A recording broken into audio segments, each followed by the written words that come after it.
both the elders have given an institutional and a legal look to this, the perspective of this matter. I would like to give a couple of personal anecdotes here. I have narrated this. Some of you must have heard the audio recording of that speech which I had made in Boston, in LA. I had not spoken the name at that point of time of the people involved. It was in Trai Vrindavan. Bhagwan was sitting in his chula. I was sitting on this side. Mr. Gangadhar Shetty Garu was sitting in the center, and Mr. Narasimhamurthy sir was sitting on this side. All three of us were sitting, and Mr. Narasimhamurthy brought this idea to Swami, telling that, Swami, there is this 15-year-old young boy here in Bangalore. This was in the year 1999 or 2000. Okay? We are talking about way back. So, Swami, I had gone to this boy in the city, and he's from a very beautiful family, very ordinary family. There is a great tejas, great radiance on this boy's face, and Swami speaks through him, Swami. And he was continuing to talk, extol about this boy, and I was shocked. Firstly, that Swami was sitting silently and listening to the whole thing, and then with the intensity of Swami's rebuke, the intensity with which Swami shouted or spoke, put this thing down. Said, do you have any common sense or not? How can you, who have been so close to me, who has been here always, in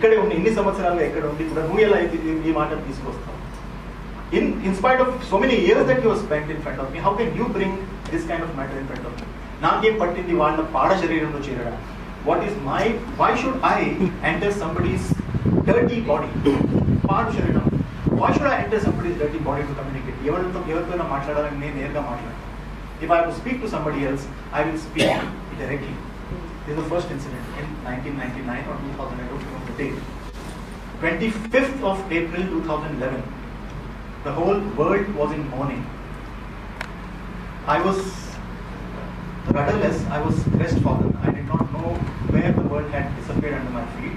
I was sitting in a room in West Prashanti, and one boy comes to me, Satya, did Swami give you a message?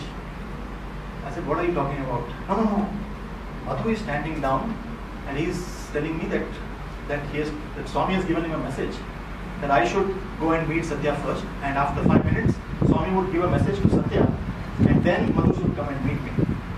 I told this boy, telling that, you see, that person wants to come, you let him come and speak, I don't know what he's talking about. Madhu comes to me, and he gives me an elaborate story about how the following morning Swami is going to open his eyes.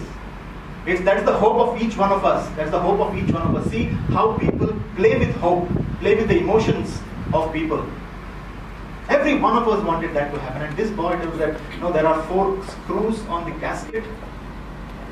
My blood boils when I think back of that incident. How people have been manipulating.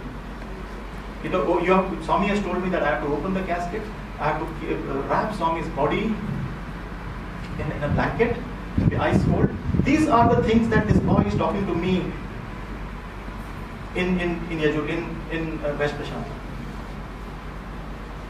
And he says that Swami has given instructions that I should be seated on the right side of the head, my brother should be seated on the left side of the head, so-and-so should be seated on the right side of the foot, so-and-so should be seated on the left side of the foot, and we are the four whom Swami has told to instructed to open and do this.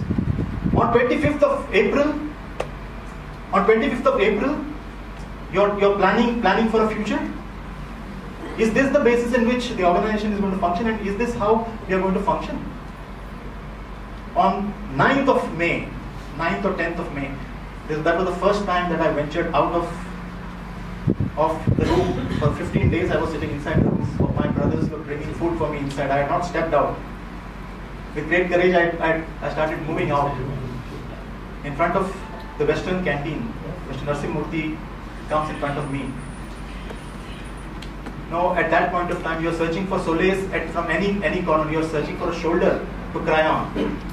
And this gentleman, with whom I have spent endless hours sitting at Swami's lotus feet and massaging Swami's feet and looking at Bhagwan and admiring him, admiring Swami, admiring this gentleman who has stood as a pillar. I thought that I'll get words of solace from him. You know what he tells me? Satyajit, how are you? How is your sadhana going on? Are you all right? Those are the first words. Then he says to me, What are your future plans? These people will finish you off. These people will finish you off. They will not understand your pure heart. See what this gentleman is doing. Why don't you come with me to Alike? Why don't you come with me to Alike? I will hand over the entire administration of Alike to you. Run the Vidyavani program from Alike. That was the last time I saw this gentleman in his face.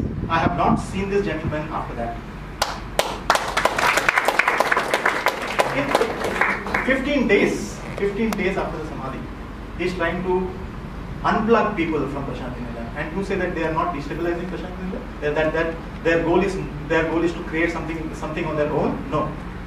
It has always been playing on the emotions. It has always been playing on the fears of people.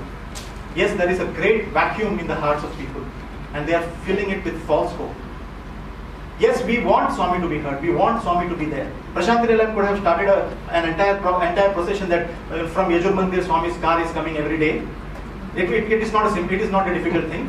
But Prashanti Nilayam has got the maturity to accept every face of Bhagwan's avatar. Yes, Bhagwan is no longer in the physical form. Prashanti Nilayam, with a painful heart, with a pained heart, accepts that as Bhagwan's divine will. They do not cling on to some fanciful ideas. They do not try to create a sense of false hope. Yes, we always want Bhagwan. 2000 years, Christians are still waiting for the resurrection.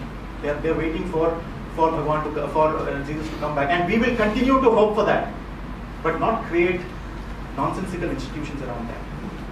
This, I think, should be on record. Thank you.